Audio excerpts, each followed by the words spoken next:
This episode of Quite Frankly was made possible by our friends from MacFun, great photo editing software for Mac.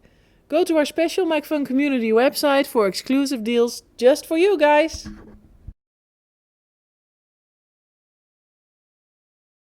Hey guys, in this episode of Quite Frankly, I'm gonna show you how to give some pop to your image.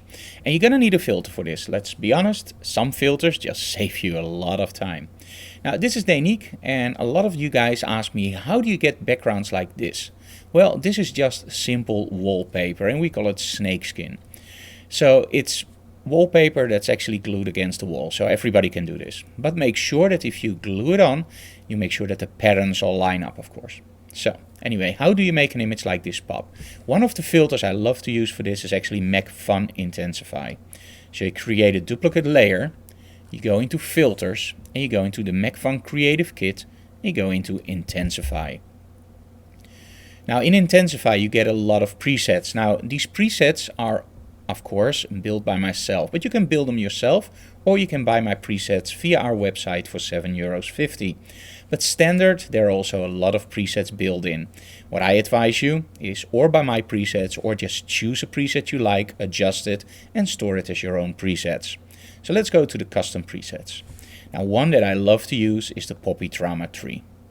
So there we go. And now you already see the difference.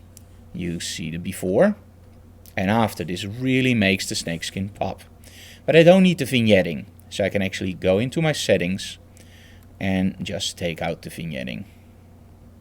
Or easier, just press here. So the vignetting is now gone.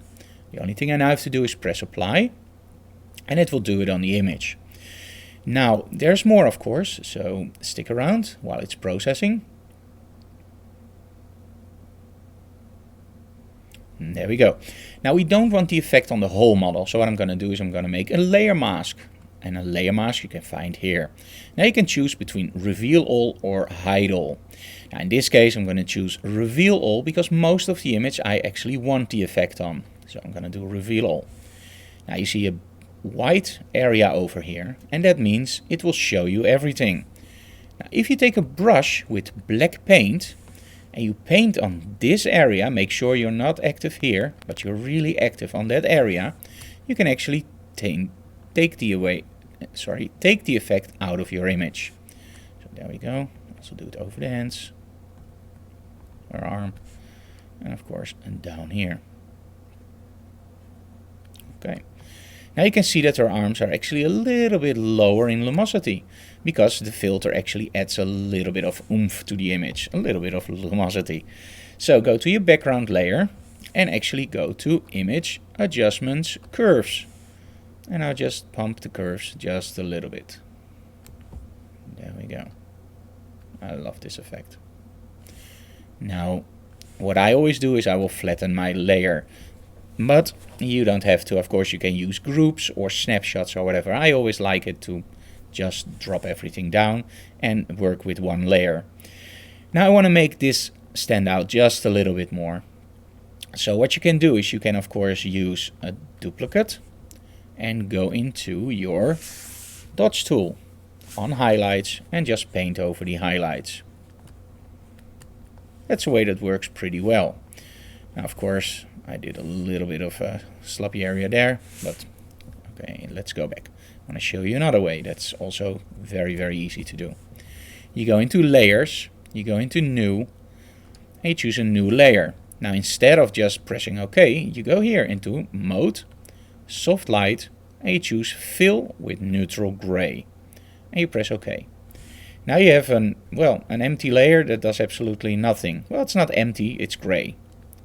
And the fun thing is, because it does absolutely nothing, you can paint on it. So let's take a brush and let's take white paint, oops, there we go, and just paint over the areas you want lightened, like here, and maybe a little bit in the hair. Now of course this is way too much, so how do you take it away? Well, you can of course use your undo, but there's also another way that works pretty well. So let's say I like it here, I like it here, I want this a little bit lightened up, and then I look at the picture and I go like, I don't know, it's a little bit too light, I want to tone it down. Now, of course, you can use the eraser, but the problem with the eraser is you can't go back. Now, the fun thing is you can change this also into black. Now, if you choose a lower opacity, you can actually tone down the effect with black, as you can see here. So everything that you paint with white will actually show up a little bit brighter. Everything you paint with black will be a little bit darker, like for example her arm. Of course we don't want it on the arm, but just as an example, on her arm here. So you can see the effect. So that's how you can really easy make your image pop a little bit more. We also call this painting with light. Now if you don't like it on the hairs, you can of course take the effect down even a little bit more. There we go. So that's our tip for today. Thank you very much for watching.